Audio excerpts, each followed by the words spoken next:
ser respondida. Uma questão que chega a ser cotidiana.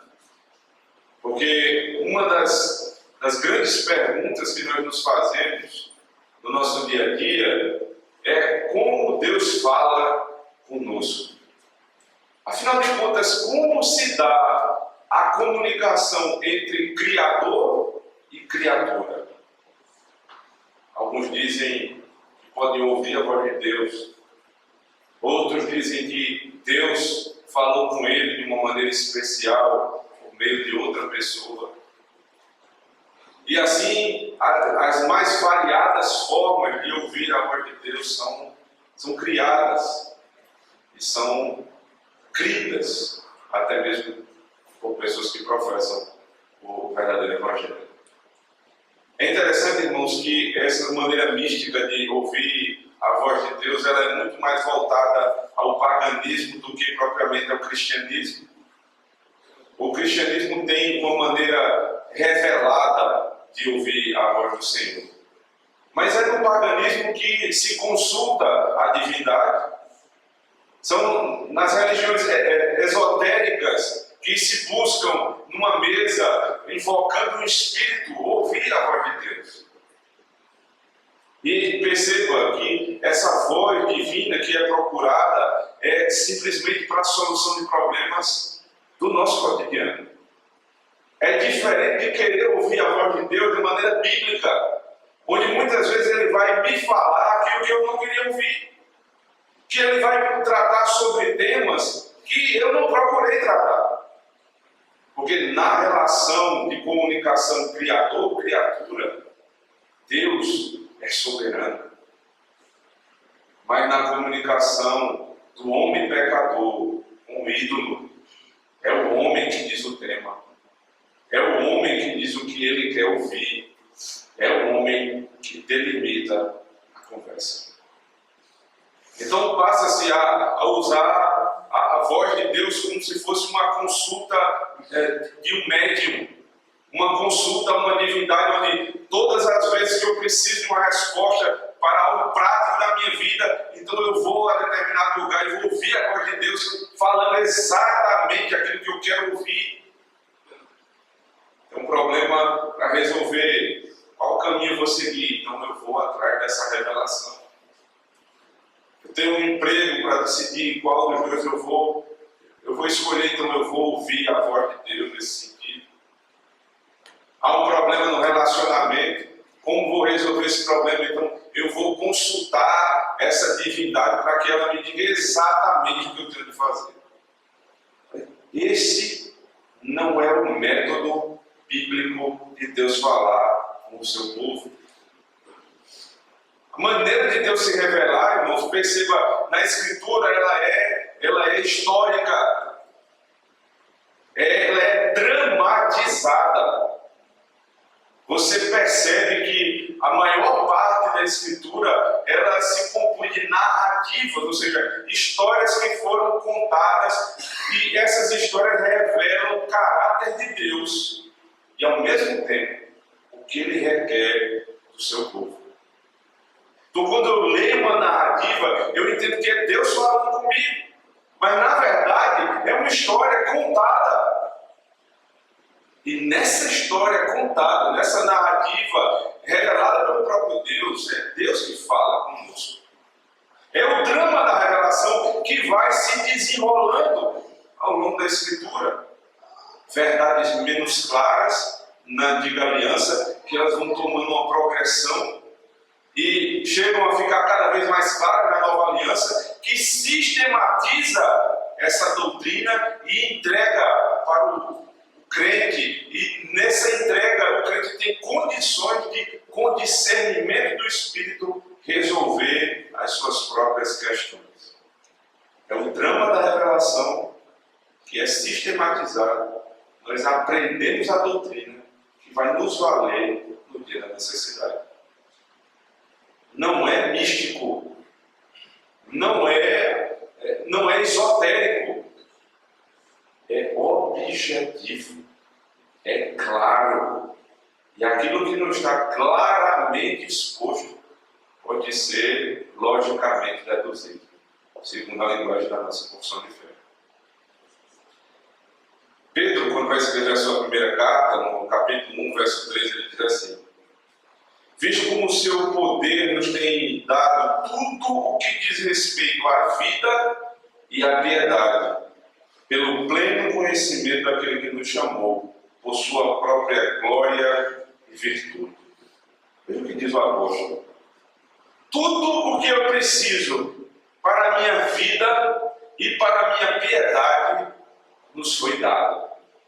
Pedro está falando aqui da revelação da palavra de Deus. Ou seja, não há absolutamente nada que nos falte, não existe um apêndice na revelação do Senhor, porque ela foi suficientemente entregue ao seu povo. E aí entenda, porque há uma diferença entre a revelação toda e toda a revelação de Deus. Porque a revelação foi dada toda, ou seja, ela foi completa, não foi dada pela metade, mas ela não é tudo que Deus é. O que nos foi dado é o que Pedro disse, que nos é necessário para a nossa vida e para a nossa piedade. Não há nada, absolutamente nada, que nos falte para podermos discernir nossas questões cotidianas, além do que Deus já nos deu. A confissão de fé da nossa igreja, no capítulo 1, seção 6, falando sobre o tema, diz assim, preste atenção: todo conselho de Deus concernente a todas as coisas necessárias para a glória dele e para a salvação, fé e vida do homem, ou é expressamente declarado na Escritura, ou pode ser lógica e claramente deduzido dela. A Escritura nada se acrescentará em tempo algum, nem por novas revelações do Espírito, nem por tradições dos homens. Reconhecemos, entretanto, ser necessária a íntima iluminação do Espírito de Deus para a salvadora compreensão das coisas reveladas na palavra, e que há algumas circunstâncias, quanto ao culto de Deus e ao governo da igreja, comum às ações em sociedades humanas, as quais têm de ser ordenadas pela luz da natureza e pela providência cristã, ou prudência cristã, segundo as regras gerais da palavra, que sempre devem ser observadas. Aquilo que diz a Escritura, segundo Pedro, é exatamente o que interpreta a confissão de fé. Eu vou me amoldar à revelação que Deus me deu. A minha vida será pautada naquilo que Deus quis se revelar a mim. Mas os exemplos, irmãos, contrários são muitos. Os exemplos negativos são os mais variados em nosso meio. Há alguns dias eu estive conversando com uma irmã crente, ela é piedosa de verdade, e ela me contava da angústia do coração dela em ver um problema na família. E ela dizia que estava orando para que Deus revelasse de alguma maneira em sonhos que aquelas pessoas deveriam se reconciliar umas com as outras. Veja a situação. Na concepção da irmã, Deus não revelou ainda de uma maneira clara que é necessária a reconciliação. E teria que haver essa revelação de uma maneira extraordinária, de uma maneira extra-bíblica, para que aquela verdade ela fosse consumada no coração dos desafetos. E aí, lembrei a irmã de Mateus capítulo 18, porque o Senhor Jesus Cristo revelou claramente que quando duas pessoas estão com algum tipo de discussão e se apartam, a ordem bíblica é buscar o irmão para a reconciliação. E isso está claramente revelado na palavra de Deus. Ou seja, Deus não precisa me revelar novamente aquilo que Ele já revelou. Ele não vai falar aquilo que Ele já falou. De outra oportunidade, uma uma questão parecida. A outra pessoa me disse que está em paz com Deus, que vive em paz com Deus, e mesmo assim vive com problema com outras pessoas.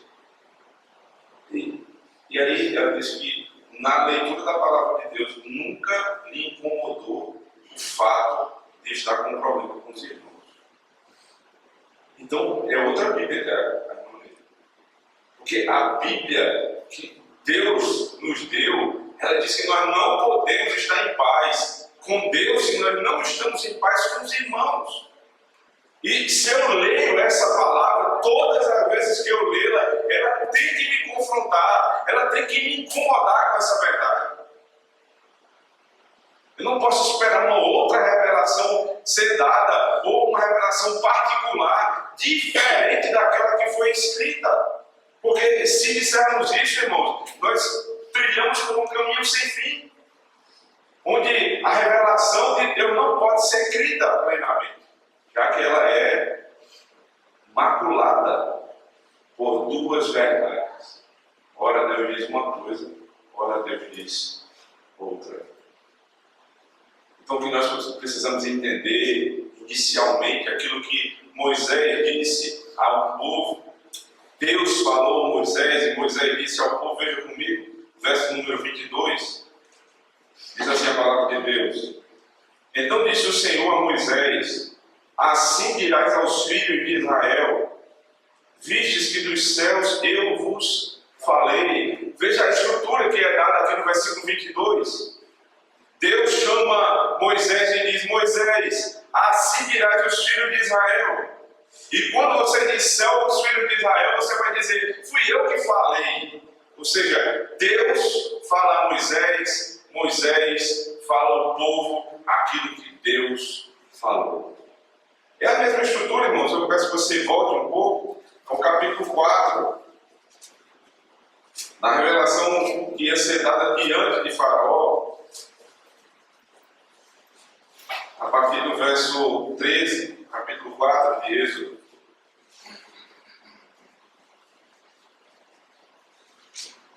Ele, porém, respondeu, Senhor, envia aquele que há de enviar, menos a mim. Então se acendeu a ira do Senhor contra Moisés e disse, não é Arão, o levita, teu irmão? Eu sei que ele fala fluentemente, eis que ele sai ao teu encontro e vendo-te, se alegrará em seu coração.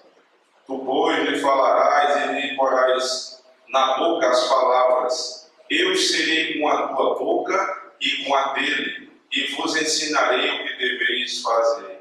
Ele falará por ti ao povo, ele te será por boca, e tu lhe serás por Deus. Veja, exatamente a mesma estrutura.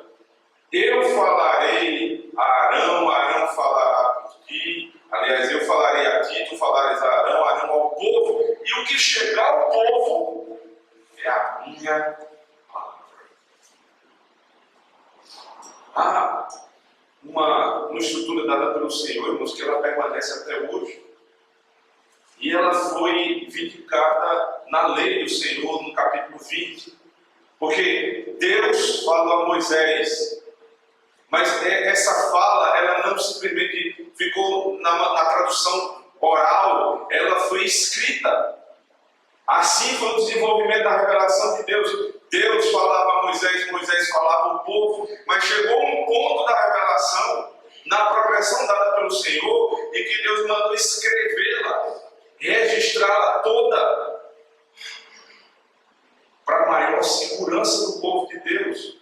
Mas o que chegava ao registro escrito era exatamente o que saía da boca de Deus.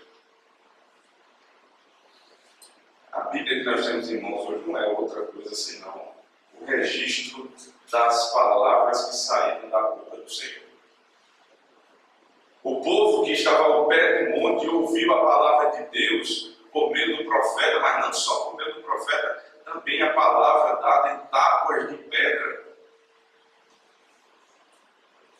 Por todas as vezes que alguém quer ouvir a voz de Deus, como se ouvia na antiga aliança, isso não é de maneira nenhuma falar falar com o Senhor de maneira mais clara. É exatamente o contrário.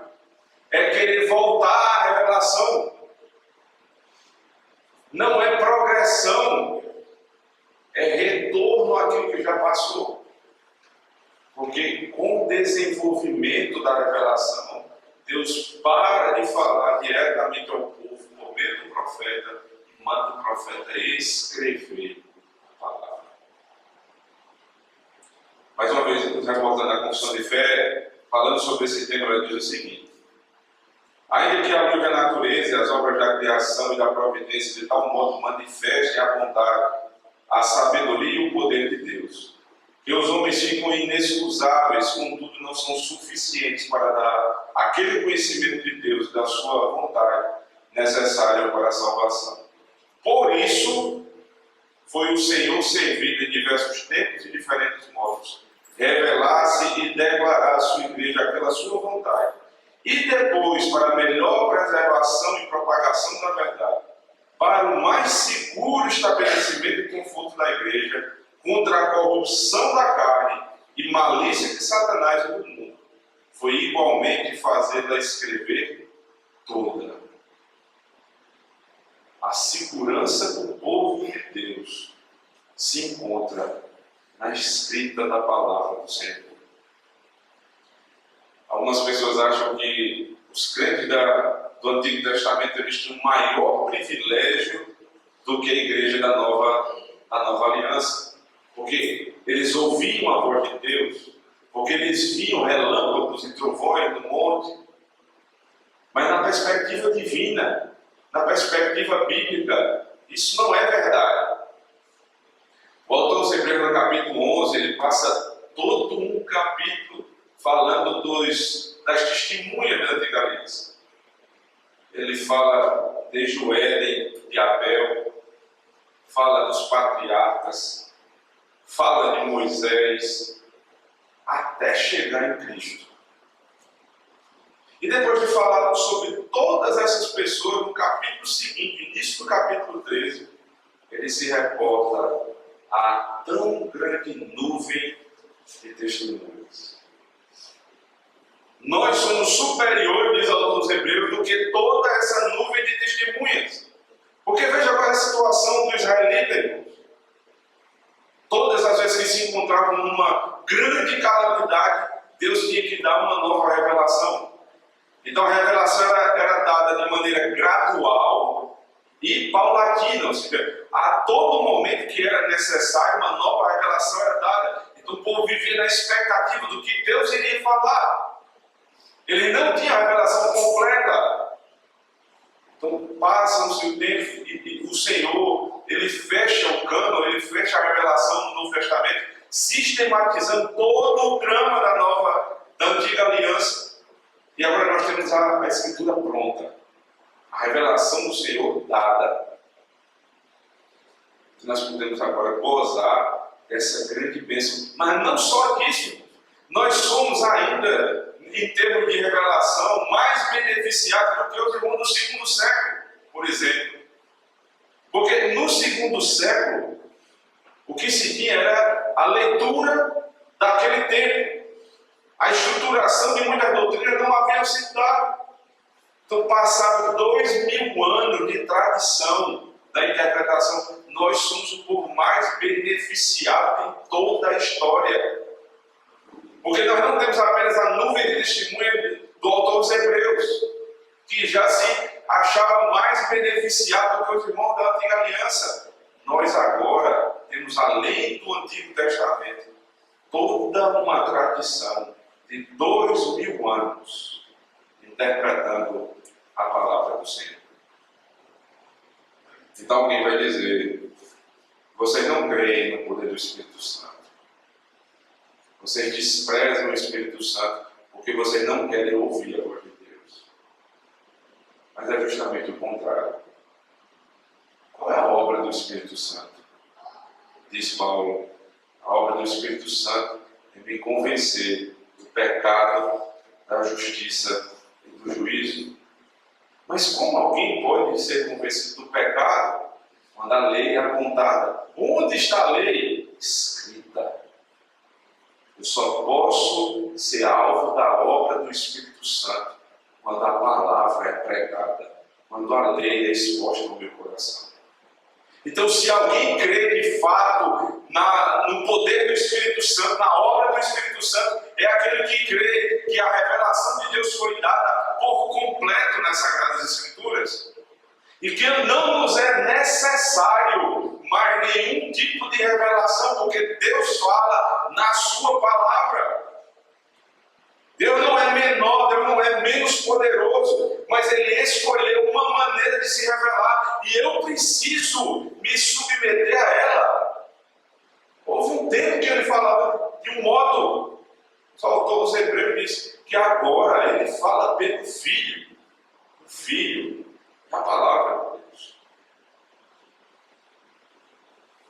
Veja qual é a segurança que você tem, irmãos. Não há divergência de conteúdo. Quando o pregador expõe um texto da palavra de Deus, fielmente, e em outra oportunidade você pode ouvir a exposição do mesmo texto por outro pregador fiel, não são duas revelações, é a única revelação. Porque os dois estão submissos à autoridade da palavra. O pregador fiel não prega o que ele quer, ele prega com submissão ao texto, porque o texto fala a palavra de Deus. Muda a aplicação, muda o uso para a sua vida, mas não muda a revelação. Os 10 mandamentos são uma das provas dessa verdade. Quando o povo da antiga aliança ouvia os 10 mandamentos, eles já tinham um conceito formado. Primeiro, eu preciso amar a Deus sobre todas as coisas e ao meu próximo como a mim mesmo. Levítico fala isso com clareza. A própria estrutura dos 10 mandamentos fala sobre isso. Então, o Novo Testamento, quando Cristo vai interpretar, ele diz com as letras mais claras possíveis: eu preciso amar a Deus acima de todas as coisas e ao próximo como a mim mesmo. Ou seja, é exatamente a mesma lei. O que é que você ouve hoje quando a lei do Senhor é exposta? Ame a Deus sobre todas as coisas e ao seu próximo como a ti mesmo. Não muda a verdade. Agora experimente o contrário. Experimente você viver ao sabor das novas revelações. E sempre que está com um problema, procurar ouvir de um e depois ouvir do outro. Cada um vai dizer algo diferente. Porque se fosse o poder do Espírito Santo, todos falariam exatamente a mesma coisa, mas isso não é verdade. Porque o Espírito que fala por ele não é o Santo. Porque o Santo não entra em contradição. O Santo fala tudo aquilo que falou a boca do Senhor. No versículo 23, o profeta vai começar a falar aquilo que saiu da boca de Deus. Aplicações da lei dada no início do capítulo 20, veja comigo. Não farei deuses de prata ao lado de mim, nem deuses de ouro fareis para vós outros. Um altar de terra me farás, e sobre ele sacrificarás os teus holocaustos, as tuas ofertas pacíficas, as tuas ovelhas e os teus bois. Em todo lugar onde eu fizer celebrar a memória do meu nome, virei a ti e te abençoarei. Há uma sequência, irmãos, aqui de palavras que tem a mesma conotação, veja. Não farás Deus de prata, depois no verso 24 um altar, depois ofertas, no final uma memória, e no versículo 25 um altar, que novamente é citado no verso 26. Ou seja, a revelação que Deus estava trazendo para o povo, a revelação que era a aplicação da lei já dada, ela levava o povo à adoração, porque esses são instrumentos de adoração: altar, sacrifícios e ofertas. Essa é a verdade que vai ficando clara. O povo que foi exposto à revelação da lei, ele é imediatamente levado ao altar da adoração. Veja o que aconteceu, por exemplo, com Noé. Abra comigo Gênesis capítulo 6, a partir do capítulo 6.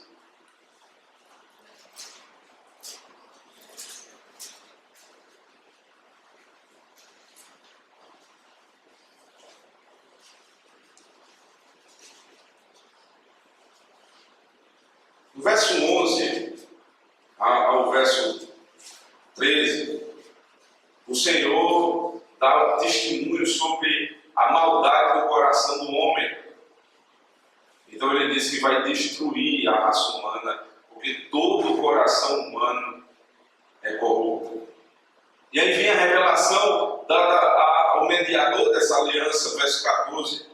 Diz o Senhor a Noé: faz uma arca de tábuas de cipreste, nela farás compartimentos e calafetarás com betume por dentro e por fora. E aí segue toda a descrição, revelando a vontade de Deus. Veja o início do capítulo 7, como essa verdade se dá. Agora o Senhor novamente fala: disse o Senhor a Noé: entra na arca, tu e toda a tua casa. O que acontece? Noé entra na arca e toda a revelação continua. Capítulo 8, verso 1, a virada da história. Lembrou-se Deus de Noé e de todos os animais selváticos. E aí Deus faz agora a água baixar. Final do capítulo 8, verso 20, o que é que acontece? Quando a revelação toda é dada a Noé e a sua família. No verso 20 diz a palavra de Deus: levantou Noé um altar ao Senhor, e tomando de animais limpos e de aves limpas, ofereceu holocaustos sobre o altar. E o Senhor aspirou o suave cheiro e disse consigo mesmo: não tornarei a amaldiçoar a terra por causa do homem.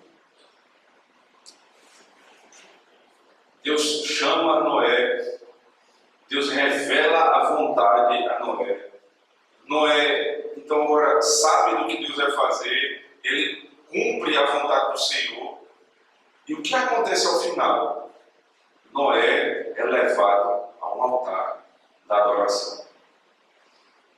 O que aconteceu com o povo que estava às margens ou ali próximo ao Monte Sinai?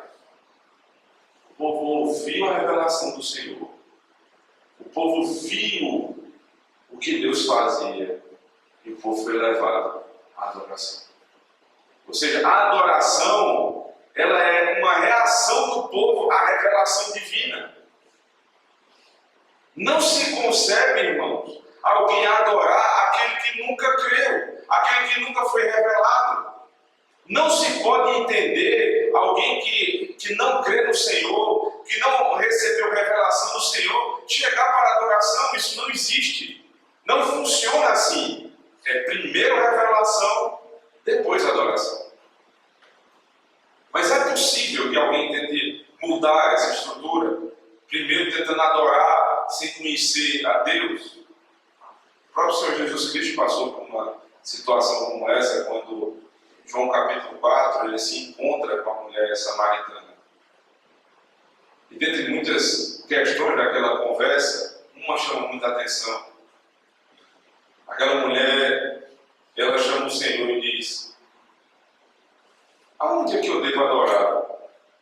Porque os judeus dizem que é em Jerusalém. Mas nós, samaritanos, dizemos que é no Monte Gerizim. Onde nós devemos adorar? A resposta do Senhor é: nem num monte nem outro. Porque os verdadeiros adoradores adorarão ao Pai em espírito e em verdade. Então ele completa dizendo: vocês adoram aquilo que não conhecem. Nós adoramos aquilo que nós conhecemos. Ou seja, vocês adoram segundo a imaginação do coração que foi criado. Um Deus que foi criado no coração, mas não segundo a revelação, porque se fosse segundo a revelação, vocês conheceriam a Deus e adoravam da maneira que ele requeria. A revelação que foi dada aos samaritanos, ela era limitada. Eles só criam no Pentateuco, só nos 5 primeiros livros da Escritura. Então o culto deles era baseado simplesmente de Gênesis até Deuteronômio. Era revelação parcial. Então o culto deles era segundo a revelação que lhes foi dada. Por isso Cristo diz: vocês não conhecem a Deus. Vocês não adoram da maneira correta, porque vocês não conhecem a Deus. Agora veja se não é isso que acontece até hoje. Quanto mais revelação é dada, quanto melhor a teologia da igreja, mais fiel é o culto. Preste atenção nessa verdade. Quanto mais conhecimento, culto é mais agradável a Deus. Em comunidades onde pouca palavra é pregada, ou quase nenhuma, ou é pregada de maneira distorcida, faça a comparação com o culto, se não é exatamente conforme a pregação. Porque, irmãos, é simplesmente impossível você entender que numa comunidade onde há pregação fiel, genuína da palavra, onde o ministro da palavra de Deus, ele se esforça com excelência para pregar a palavra, e o culto é completamente distorcido. Isso porque uma das coisas vai ser excluída daquela comunidade. Ou a pregação, ou o culto vai ser mudado. Ou a pregação vai sofrer mudança, ou o culto vai sofrer mudança. Porque a própria comunidade, ela vai entrar em parafuso quando ela ouve a pregação do Evangelho e percebe que o culto não é conforme a pregação. A própria comunidade não vai se sentir bem. Os irmãos bem sabem o que é isso. Já ouvi em algumas oportunidades, quando os irmãos viajam e têm que participar de cultos em igrejas em outras cidades, percebem a dificuldade de cultuar em determinadas comunidades. E voltam para relatar, pastor, que dificuldade é praticamente uma luta. Porque quando você percebe que os elementos do culto foram mudados, foi acrescido aquilo que não deveria ser acrescido, foi retirado o que não poderia ser retirado, o coração do crente que foi exposto à revelação dada pelo Senhor, e ele entendeu qual é o sentido do culto, ele entendeu a reverência do culto, entendeu os elementos do culto, então ele não se entende, ele não compreende mais como alguém consegue fazer algo tão abominável. Agora imagine você,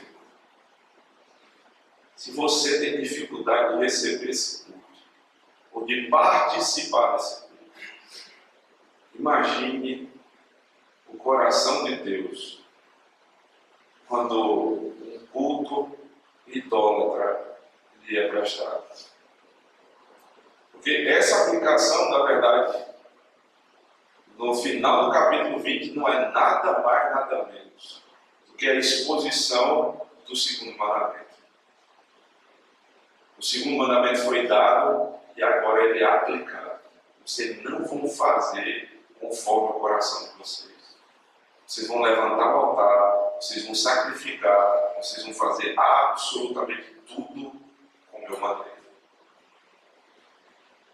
Mas é possível, é bem provável, eu diria, que alguém comece a tentar no seu coração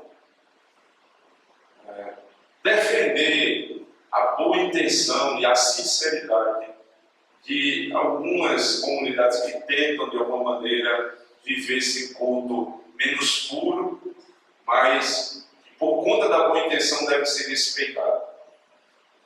E eu queria falar um pouco sobre essa questão de boa intenção e de sinceridade, que é importante nós aprendamos sobre isso. O que é boa intenção? A boa intenção, segundo a Escritura, é quando eu faço algo movido pelo propósito verdadeiro. Então, eu não posso considerar boa intenção aquilo que vem do coração do próprio homem, porque, segundo a palavra de Deus, o coração E os maus desígnios, eles procedem do nosso coração. Como eu entregaria o culto a Deus, a divindade santíssima, ao meu próprio coração? As boas intenções de um coração corrupto. Por outro lado, sinceridade, né, que é uma expressão que vem da ideia de ceiceira, né, uma ideia romana ainda, né, do Império Romano, quando um artista ele fazia uma escultura, e os defeitos daquela escultura, eles muitas vezes eram cobertos com cera, para que o comprador não percebesse. Passado algum tempo, com o uso daquela peça, a cera começava a soltar e os defeitos vinham. Então, o bom escultor é aquele sincero, ou sem cera, que deixava os defeitos aparentes ou fazia com perfeição. Então, sinceridade, irmãos, é não esconder o erro. Sinceridade é demonstrar a verdade. Mas sinceridade desprovida da verdade não é sinceridade. A minha boa intenção e a minha sinceridade, para serem verdadeiramente piedosas, precisam estar submetidas à vontade de Deus. Porque se for boa intenção, ou se for só sinceridade, a despeito da verdade revelada, o que acontece, irmãos, é que não estou sendo humilde, como muitos pensam. Na verdade, isso é a maior prova de arrogância do homem. Quando Deus revela a sua vontade, Ele diz como quer ser adorado. E eu, com um pretexto de boa intenção, ou ainda de sinceridade no meu coração, eu desfaço da verdade de Deus. E aí, se isso não for verdade, irmãos, então nós vamos ter que abrir a nossa boa intenção e sinceridade e promovê-la para todo tipo de culto. Porque alguém tem dúvida que, por exemplo, um centro de Umbanda não faz o seu trabalho com sinceridade ou com boa intenção? Não tenha dúvida, eles são sinceros e vão sinceramente para o inferno se não se arrepender. Você tem dificuldade alguma de entender que uma senhora sai da sua casa no domingo pela manhã com um texto na mão para uma missa romana e ela não é sincera no que está fazendo? Ora, ela é sincera sim, mas ela vai com sinceridade em tudo para o inferno se ela não se arrepender dos seus pecados. Porque o que está cheio no céu não é de boa intenção e de sinceridade, sem estar submissa à palavra, mas é de boa intenção e sinceridade, submetidas à revelação. Alguém já disse que é o inferno que está cheio da boa intenção, e não o céu. O céu está cheio dos adoradores que se submetem à revelação do Senhor. Veja, ainda há algumas verdades a serem ditas sobre essa revelação, sobre o culto. Ainda no verso 23, acompanhe comigo. Diz assim: não farei deuses de prata ao lado de mim, nem deuses de ouro fareis para vós outros. Compare, irmãos, esse texto com o início do capítulo 20, versículo 4 e 5, o segundo mandamento, diz assim: não farás para ti imagem de escultura, nem semelhança alguma do que há em cima dos céus, nem embaixo na terra, nem nas águas debaixo da terra. Não as adorarás, nem lhes darás culto, porque eu sou o Senhor teu Deus, Deus zeloso, que visita a iniquidade dos pais e dos filhos, até a terceira e quarta geração daqueles que me aborrecem, e faço misericórdia até 1000 gerações daqueles que me amam e guardam os meus mandamentos. Há uma semelhança e há uma diferença entre o registro do segundo mandamento e a sua aplicação no final do capítulo. Porque no registro do versículo 4 ao versículo 6, toda a ênfase, pode prestar atenção, irmãos, ela foi dada na representação em si, ou seja, na escultura, no fato de se fazer uma escultura para adoração. Ou seja, a representação de Deus é idolatria, porque Deus não pode ser representado por figura alguma. visto que Deus é espírito. Importa que seus adoradores o adorem em espírito e em verdade, ou seja, conforme a sua natureza. Agora, na aplicação de Moisés, no final do capítulo, a ênfase não é mais na escultura em si, mas é no material. Veja, não fareis deuses de prata ao lado de mim, nem deuses de ouro fareis para vós outros. Porque agora a diferença entre, não mais a ênfase no fato da representação, mas agora no material a ser utilizado. Ouro e prata. Irmãos, esses materiais, essas pedras preciosas, eram utilizadas geralmente no culto pagão. Todo o paganismo é assim, eles amam a prata, o ouro. Até hoje você vai visitar, por exemplo, igrejas católicas históricas e você vê lá muito ouro, né? Muita pedra preciosa, muita glória. Isso é fruto do paganismo. Então o Senhor diz, não, vocês não vão me adorar assim, nem com ouro, nem com prata. Porque no culto pagão, uma das características do culto pagão é exatamente a glória externa. Eleva o coração do homem a ver beleza com seus olhos. É a beleza que o meu olho carnal vê que enche o meu coração.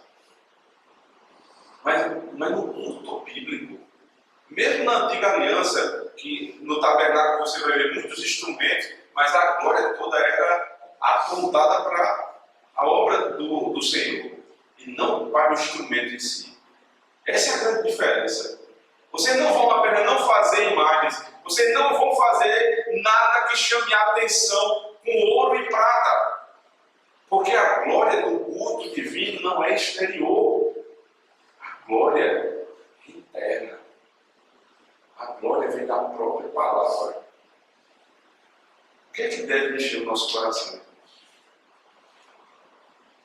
Você olha para um prédio de uma igreja e quase nada lhe chama a atenção.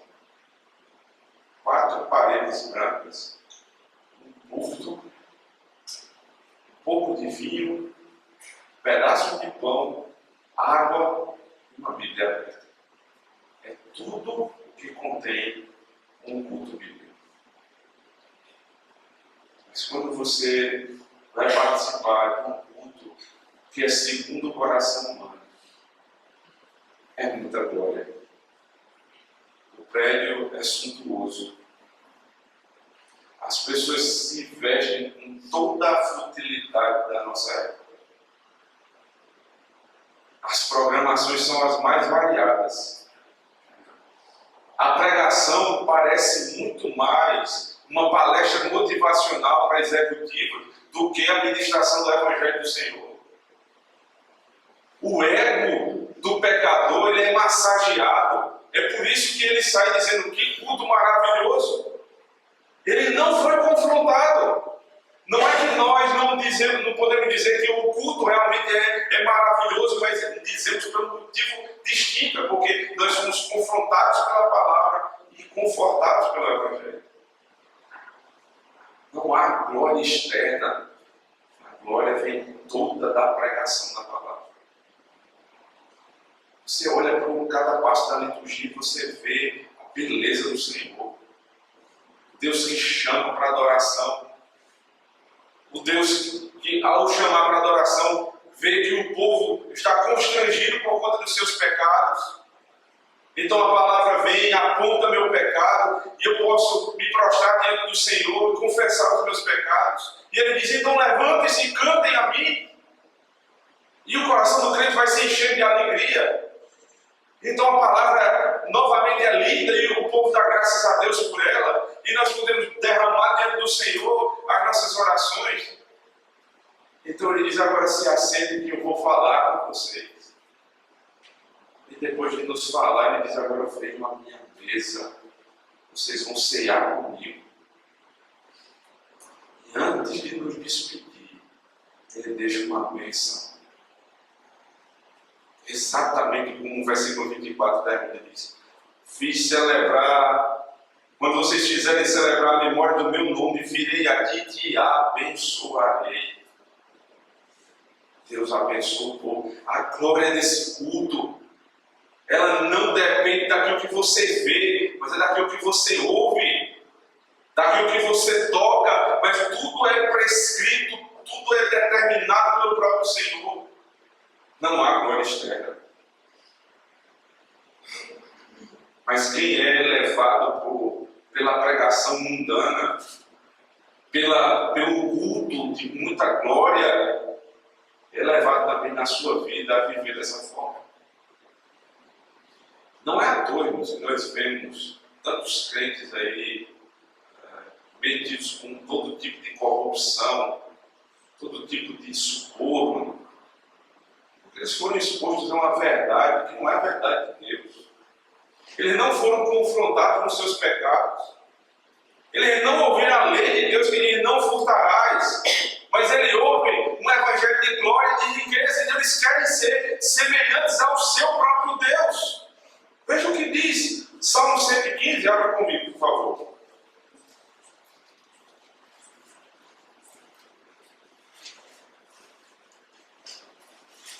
Diz a palavra de Deus: não a nós, Senhor, não a nós, mas ao teu nome da glória, por amor da tua misericórdia, porque diriam as nações: onde está o Deus deles? No céu está o nosso Deus, e tudo faz como lhe agrada. Veja a pergunta do ímpio: onde está o Deus de vocês? Vocês vivem em sua frente, nós não podemos vê-lo. Então o crente diz: mas meu Deus não está aqui.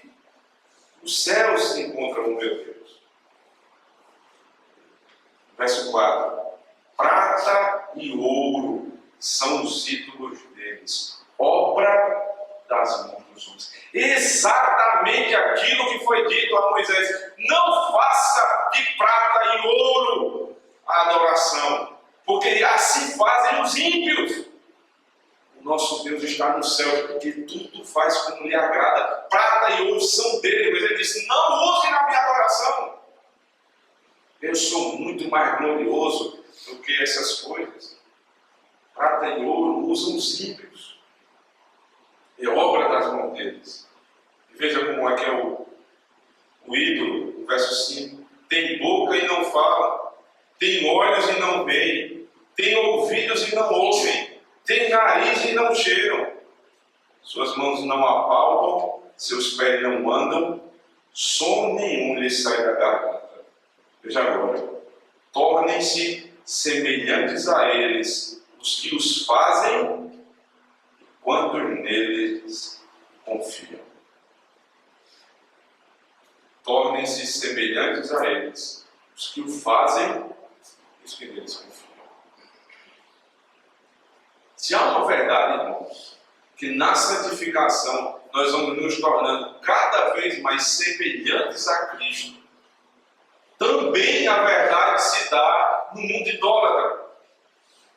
Quanto mais você ouve a pregação do Evangelho desse mundo, mais próximo você fica desse mundo. É descrito o ídolo: ele tem boca, mas não fala, tem olho, mas não vê, tem pé, mas não anda. Ou seja, é uma criatura feita das mãos humanas. E o que é que acontece com aqueles que adoram a esses ídolos? Vão se tornar iguais a eles. Eles têm olhos, mas não veem, têm boca, mas não falam, têm ouvido, mas não ouvem. O profeta Isaías, quando recebeu a vocação para pregar o Evangelho, ele diz assim: você vai falar, mas eles não vão ouvir. Eles vão ver, mas não vão acreditar. Eles não vão crer. Por que Deus deu essa profecia a Isaías? Porque Isaías ia pregar um povo idólatra. E um povo idólatra é como o seu próprio ídolo. Eles veem a glória do Evangelho, eles ouvem a beleza do Evangelho, mas eles são surdos, mudos e cegos. Portanto, o culto ao Senhor não pode ser revestido de glória externa. Ele precisa ser simples e dar glória somente ao Senhor. Então o profeta vai dizer como deve ser esse culto, verso 25, do capítulo 20 de Êxodo. Se me levantares um altar de pedras, não farás de pedras lavradas, pois se sobre ele manejares a tua ferramenta, profaná-lo-ás. Veja, o altar tem que ser levantado, mas não pode ser de qualquer maneira. No verso 26 diz assim: nem subirás por degrau ao meu altar, para que a tua nudez não seja ali exposta. O altar, o paganismo, ele geralmente era elevado, né, com pedras, e ele ficava a uma certa altura do chão. O que acontecia é que paganismo e prostituição sempre foram duas tendências do pecador.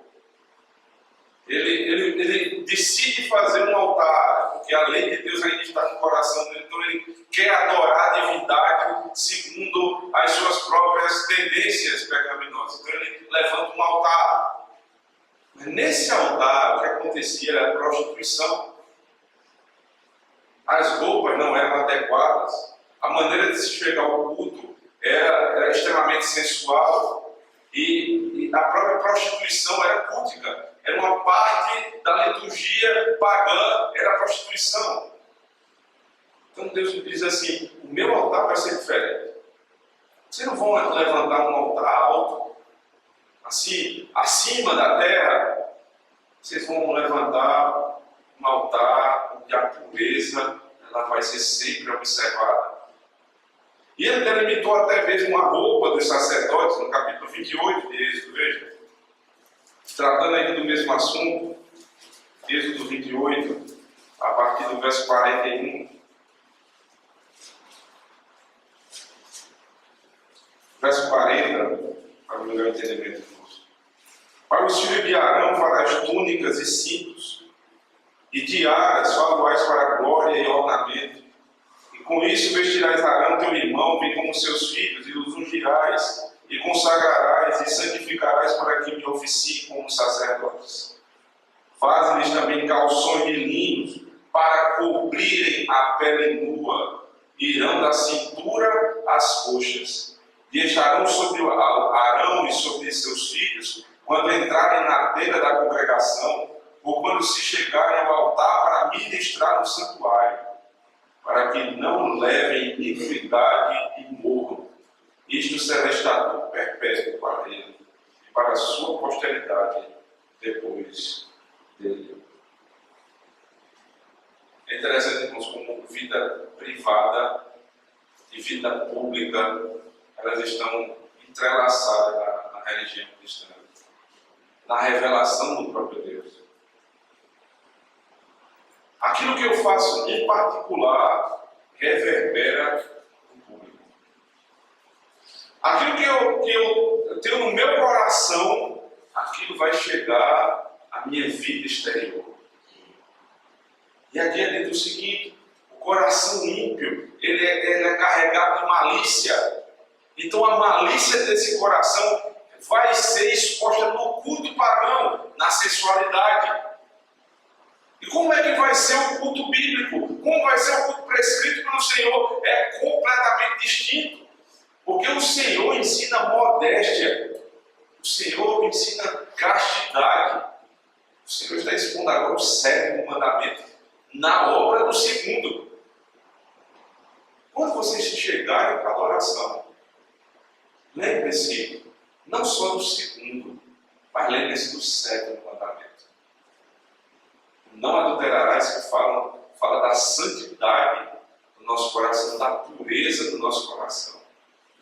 Tem tudo a ver com o nosso culto.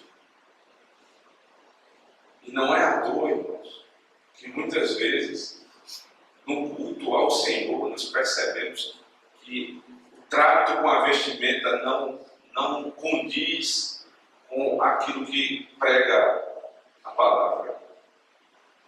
E quando alguém chega ao ponto de, no culto ao Senhor, na assembleia solene, o se utilizar de vestimenta sensual. Nós não deveríamos achar que o problema está ali concentrado na hora do culto. O problema está no coração. Porque se o coração não for tratado, ela pode até mudar o vestimento da pessoa. Mas no íntimo, continua o pecado.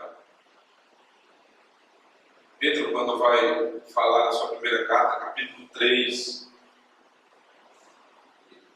ensinando o povo de Deus como viver, ele diz assim às mulheres, e essa parece ser sempre, né, ao longo da história, um problema mais ligado às mulheres. Pode não ser o frisado de cabelo, o adorno externo, aquilo pelo qual você é conhecida. Ou seja, não se insinue. Não tente ser conhecida pelo seu corpo. Ele diz assim, mas o homem interior, mas o coração.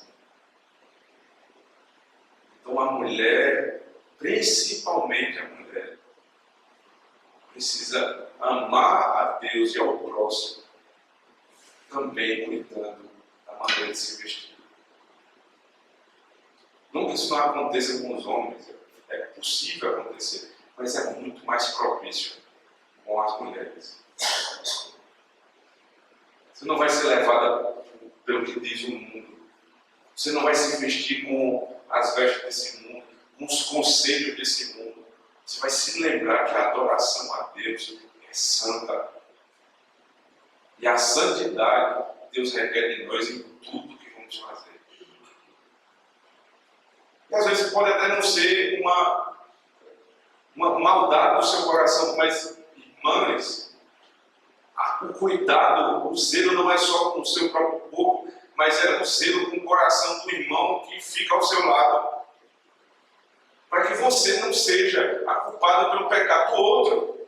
Lembra-se dos dois aspectos dos mandamentos? Eu não sou responsável simplesmente pelo meu corpo, pela quebra do certo mandamento do meu corpo, mas no corpo do irmão também.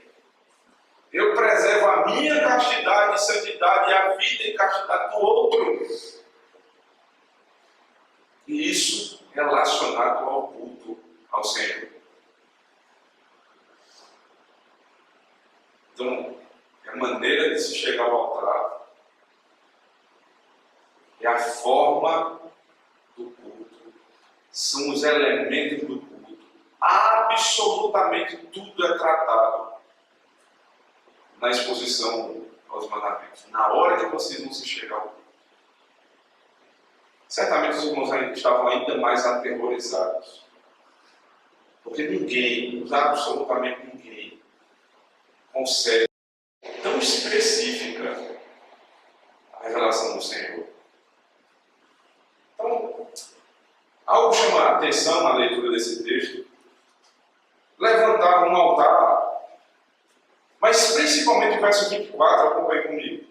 Um altar de terra me farás, e sobre ele sacrificarás os teus holocaustos, as tuas ofertas pacíficas, as tuas ovelhas e os teus bois, em todo lugar onde eu fizer celebrar a memória do meu nome, virei a ti e te abençoarei.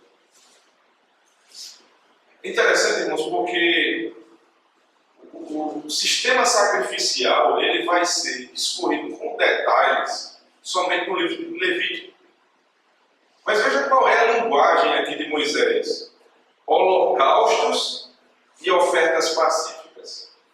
Holocaustos e ofertas pacíficas. A lei foi dada, o culto precisa ser prescrito, não só o culto, mas a vida, e aí os irmãos são levados a sacrificar. Que tipo de sacrifício? Pelo menos duas categorias: holocausto e oferta pacífica. Você abre comigo em Levítico capítulo 1. Veja qual é exatamente a estrutura do sistema sacrificial.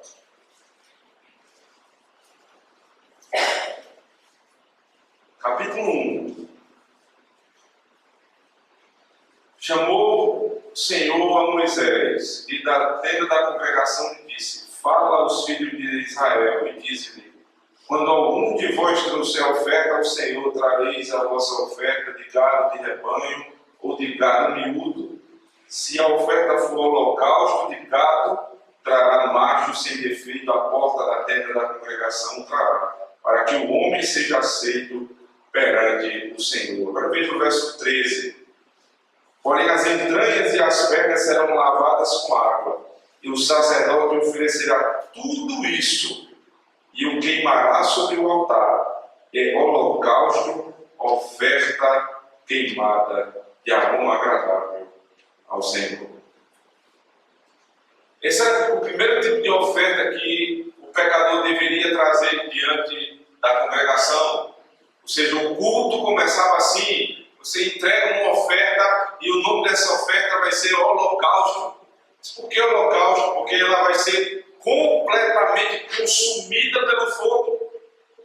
A oferta vai ser trazida ao altar, vai ser verificado aquele animal. Se o animal for perfeito, o sacerdote o recebe e leva para o altar, e não apenas o parte ao meio, mas queima aquela oferta como holocausto, aroma agradável ao Senhor.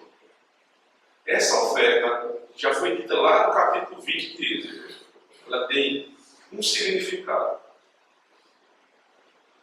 Quando o animal fosse completamente consumido pelo fogo, é como se a ira de Deus consumisse o pecador que trouxe a oferta. E então a justiça do Senhor é satisfeita e a ira do Senhor aplacada. Ou seja, agora o pecador teve o seu pecado perdoado pelo Senhor. E aí, capítulo 2 e 3 são ofertas diferenciadas, veja, oferta de manjares, mas especificamente capítulo 3, se a oferta de alguém for sacrifício pacífico, qual é a diferença do holocausto para o sacrifício pacífico? Porque o capítulo 1 é a chegada do pecador diante do Senhor para ser perdoado dos seus pecados. Capítulo 2 e capítulo 3 é um outro tipo de oferta, que é chamada oferta pacífica. Aí não há queima do animal, não há holocausto. O animal ele é entregue, a oferta é entregue, e ela é um grande banquete que se dá entre o povo de Deus. É uma oferta pacífica. Qual a ideia aqui, irmãos? O pecador se chega diante do Senhor debaixo de ira. A oferta é entregue à ira do Senhor aplacada. Agora ele não é mais inimigo de Deus. Agora ele está em paz com o Senhor. E a oferta demanda isso. Oferta pacífica diante do Senhor. Os judeus deviam fazer isso. Os hebreus chegariam diante do Senhor com duas ofertas: holocausto e ofertas pacíficas. Perdão de pecados e agora comunhão com o Senhor. Qual é a ideia do Novo Testamento sobre isso? Isso vai se consumar. Vai comigo em Hebreus, por favor. Carta aos Hebreus.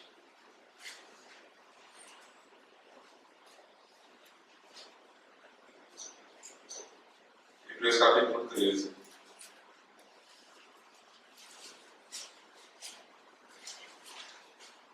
Quando Noé desceu da arca, um altar foi levantado, sacrifícios foram entregues. Por onde Abraão passava, um altar era levantado, sacrifícios eram entregues. Os patriarcas, no tabernáculo, no templo, até o dia em que essa obra se consumou. Capítulo 13, verso 10. O autor aos Hebreus diz assim: possuímos um altar, do qual não tem direito de comer os que ministram no tabernáculo. Pois aqueles animais cujo sangue é trazido para dentro do Santo dos Santos, pelo sumo sacerdote, com oblação pelo pecado, tem um corpo queimado fora do acampamento. Por isso, foi que também Jesus, para santificar o povo pelo seu próprio sangue, sofreu fora da porta. Saímos, pois, a ele, fora do arraial, levando o seu vitupério. Na verdade, não temos aqui cidade permanente, mas buscamos a que há de vir, por meio de Jesus, pois ofereçamos a Deus sempre sacrifício de louvor, que é fruto de lábios que confessam o seu nome. A interpretação do autor dos Hebreus dessa verdade. Ele diz: na antiga aliança, os irmãos tinham que sacrificar holocaustos diante do Senhor. E esses holocaustos eram levados fora do arraial, fora de onde vivia o povo. Ali era queimado, e ali a ira de Deus era aplacada. Ele diz: mas aqueles que ministravam no Antigo Testamento daquela maneira nunca vão compreender, senão por meio de Cristo, a realidade daquele rito. Então ele passa imediatamente no verso 2, quando diz: por isso foi também Jesus. E aí fala do sacrifício de Cristo. Como é que Cristo foi morto? Fora do arraial, fora da cidade. O que é que representou aquele sacrifício? Diz o autor dos Hebreus. É como o holocausto. Cristo na cruz do Calvário, elevado naquele altar, foi entregue pelo nosso pecado. E ele aplacou a ira de Deus. O que é que vem em seguida? O autor dos Hebreus diz assim: por isso, ofereçamos sacrifícios pacíficos, ou seja, sacrifícios de louvor ao nosso Deus. A revelação de Cristo me leva à adoração. Exatamente como a revelação da lei levou o povo à adoração. Mas há uma grande diferença nisso. O sacrifício deles era um derramamento de sangue. E o sacrifício da nova aliança é um sacrifício de louvor.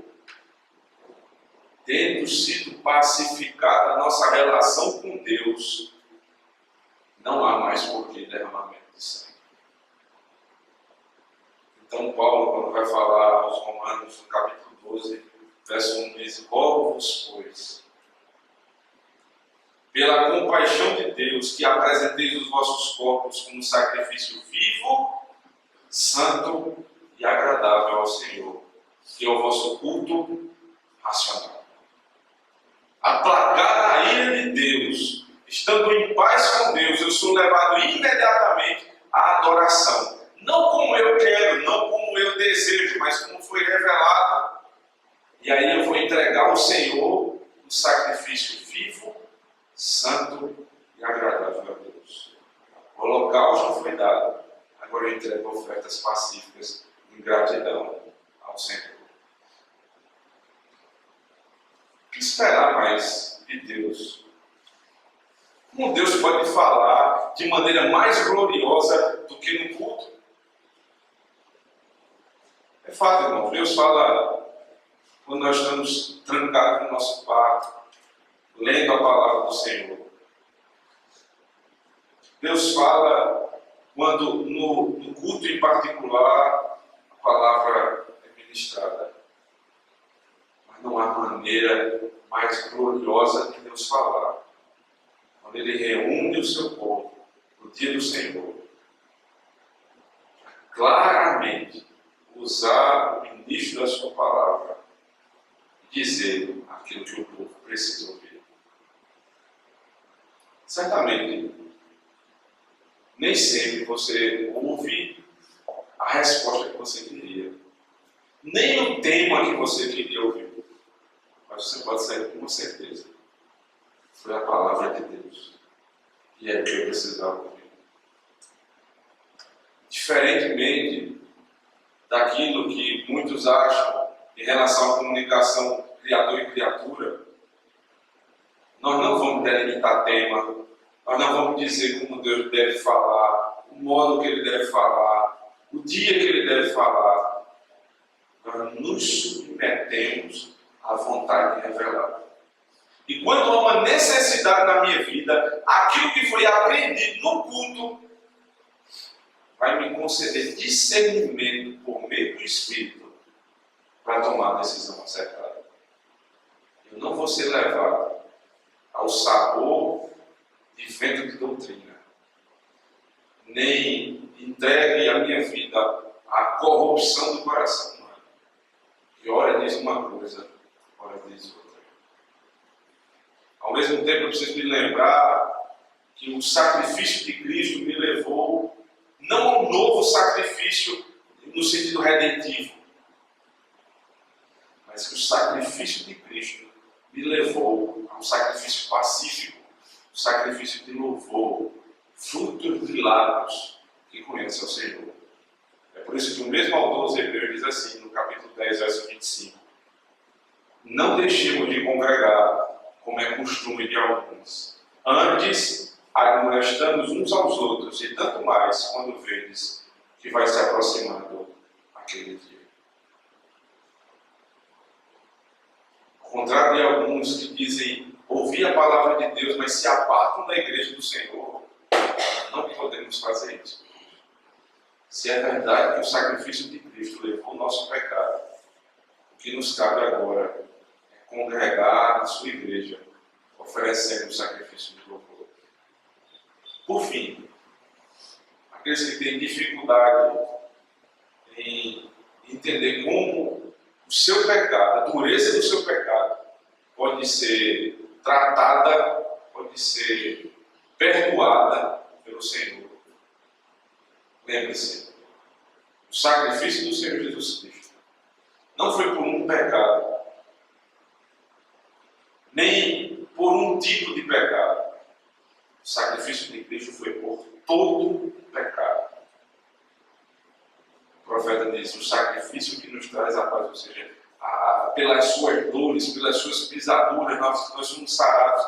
E aquilo que ele sofreu nos traz paz, porque a nossa dor estava sobre ele. O pecador arrependido pode ter essa certeza.